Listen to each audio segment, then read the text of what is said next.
लोकतंत्र और संसदीय मर्यादा परंपरा को खत्म करने पर तुली है।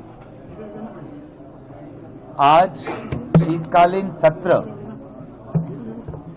मात्र 19 दिनों के लिए, जिसमें से सिर्फ 15 दिनों के अंदर चर्चा हो सकती है, शायद सबसे छोटा ये शीतकालीन सत्र होगा। और इस शीतकालीन सत्र के आयोजन में देरी भी हुई है और इसीलिए ऐसा लगता है कि सरकार खुद पार्लियामेंट को डिरेल करना चाहती है।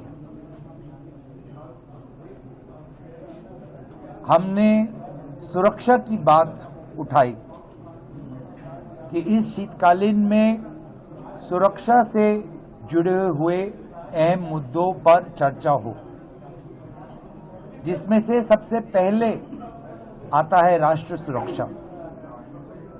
दिल्ली में जो ब्लास्ट हुआ वो कहीं न कहीं हमारी कानूनी और गृह विभाग की विफलताओं का एक बहुत बड़ा प्रमाण है।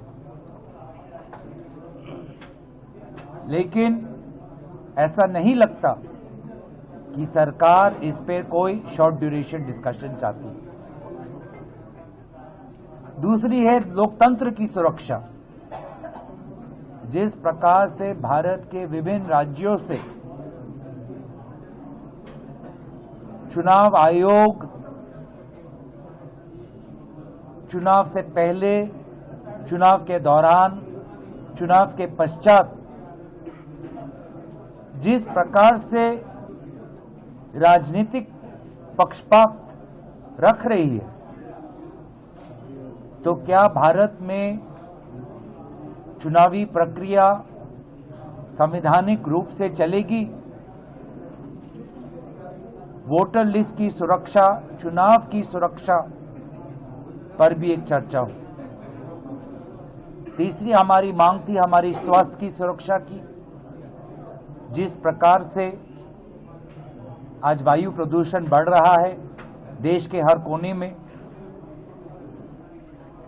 चौथी विषय थी हमारी आर्थिक सुरक्षा की।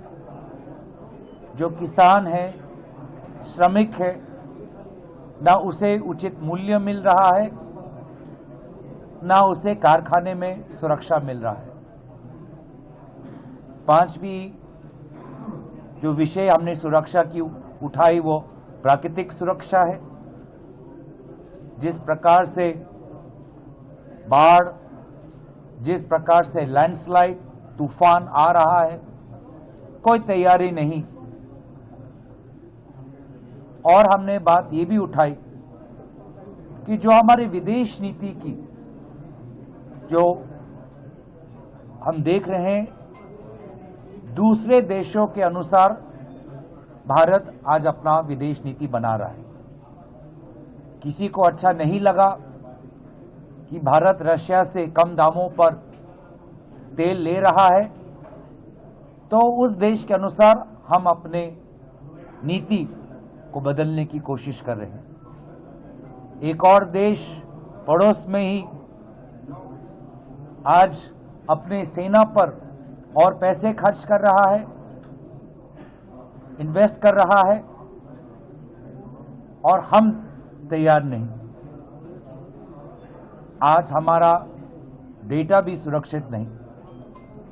आर्टिफिशियल इंटेलिजेंस के युग में जिस प्रकार से तैयार होना चाहिए, हमने सदन के अंदर एक बार भी सुचारू रूप से इस पर चर्चा नहीं की। तो कहीं ना कहीं ऐसा लगता है कि पूरे संसदीय मर्यादा को दफनाने का काम वर्तमान की सरकार कर रही है, डिरेल कर रही है, कब्र खोद रही है भारत के लोकतंत्र की इस परंपरा की। और इसीलिए इस विषय पर सारे विपक्षी दल एकजुट है। हम कल आदरणीय खड़गे जी के साथ हमारे सारे दलों की बैठक भी होगी और मुझे लगता है कि जरूरी है कि ये लोकतंत्र के मंदिर में सिर्फ एक विशेष व्यक्ति की भजन और जयगान न हो। इस लोकतंत्र के मंदिर में लोकतंत्र की परंपरा, संविधान की सुरक्षा और सुरक्षा के जो विभिन्न विषय हमने उठाए उस पर चर्चा हो, ना कि एक विशेष व्यक्ति की भक्ति और उनके प्रति भक्ति या उनका जयकार।